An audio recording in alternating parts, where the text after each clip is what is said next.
Bonjour tout le monde, on se retrouve pour un nouveau cinéma avec le film Les Amours d'Anaïs. Les Amours d'Anaïs donc est un film réalisé par Charline Bourgeois-Taquet qui en signe également le scénario. À la musique, on retrouve Nicolas Piovani. Le film est sorti le 15 septembre 2021 et il dure environ 1h38.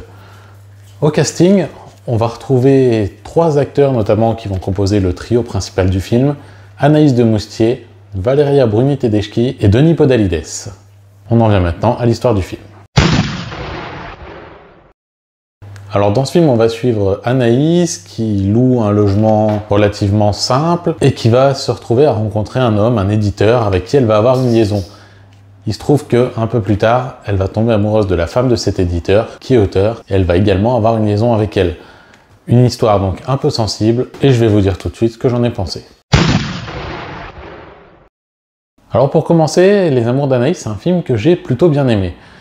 Je l'ai plutôt aimé pour plusieurs raisons, et une des principales, c'est la présence d'Anaïs de Moustier dans le rôle principal, l'actrice étant capable de transformer à peu près littéralement tout ce qu'elle touche. En l'occurrence, ici, elle joue plus ou moins son propre personnage. Le film s'appelle pas Les Amours d'Anaïs pour rien, le nom du film aurait pu être différent, la réalisatrice l'a dit, elle a gardé ce nom justement pour donner un côté réel à l'ensemble, et ça fonctionne bien, puisqu'Anaïs de Moustier peut être tout simplement parfaite dans ce rôle, parce qu'elle s'incarne plus ou moins elle-même. C'est-à-dire qu'on va retrouver son débit assez rapide, cette espèce de personnage qui est tout le temps pressé, qui s'arrête jamais, et qui pourtant n'est jamais à l'heure nulle part. Ça peut paraître assez paradoxal, mais ça fonctionne super bien dans le film. Et au final, tout ce qui se passe ensuite va paraître logique, puisque le personnage semble très dispersé, il semble s'arrêter nulle part, se poser nulle part. Et donc le fait qu'elle rencontre d'abord cet homme, cet éditeur, et ensuite sa femme, et qu'elle va se trouver des affinités avec chacun au point d'entamer une relation avec les deux, mais pas en même temps, attention, je le précise quand même. Finalement, cette histoire et ces amours d'Anaïs, on va les suivre plutôt simplement sans jamais s'offusquer. C'est une performance, étant donné que le sujet aurait pu porter à tout un tas de polémiques ou de controverses.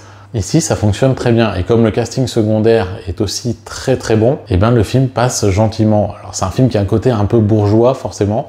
D'ailleurs, la réalisatrice s'appelle bien Charline Bourgeois-Taquet. Bon, dans les faits, ça n'a aucun rapport, évidemment. C'est un film qui a ce côté un peu bourgeois, mais qui fonctionne franchement bien et qui peut se regarder, et qui peut être regardé par tout le monde, même si forcément on sera moins touché par certains événements si on est d'une classe différente. Reste que Les Amours d'Anaïs, c'est un film qui est très juste, qui est très vrai, qui simplement repose sur l'idée d'amour en tant qu'émotion, en tant que sentiment, et en tant donc quelque chose d'incontrôlable. Ici, on va la voir d'abord flirter avec cet éditeur, sortir vaguement avec lui, puis finalement croiser sa femme, chercher à la croiser, la voir, savoir qui elle est, et tomber par hasard amoureux d'elle parce qu'elle va essayer de la lire et découvrir qu'elle partage les mêmes choses. Bref, c'est plutôt un joli film à voir à l'occasion, c'est pas non plus un chef-d'œuvre, pas un film que je conseille entre tous les autres, mais il y a des choses intéressantes à voir dans Ces Amours d'Anaïs, et je vous conseille de le voir à l'occasion si vous le voyez passer. Si vous l'avez vu, je vous laisse laisser votre avis sous la vidéo, et je vous souhaite une bonne journée à toutes et à tous. Tu vas te sembler incongru. Je veux pas être emphatique ou grandiloquente, mais enfin, tu as mon destin entre les mains. Putain, mais qu'est-ce que tu racontes? J'ai besoin de me retrouver seule avec Émilie. Vous voulez pas qu'on se promène? Vous écrivez sur quoi? Vous êtes indiscrète.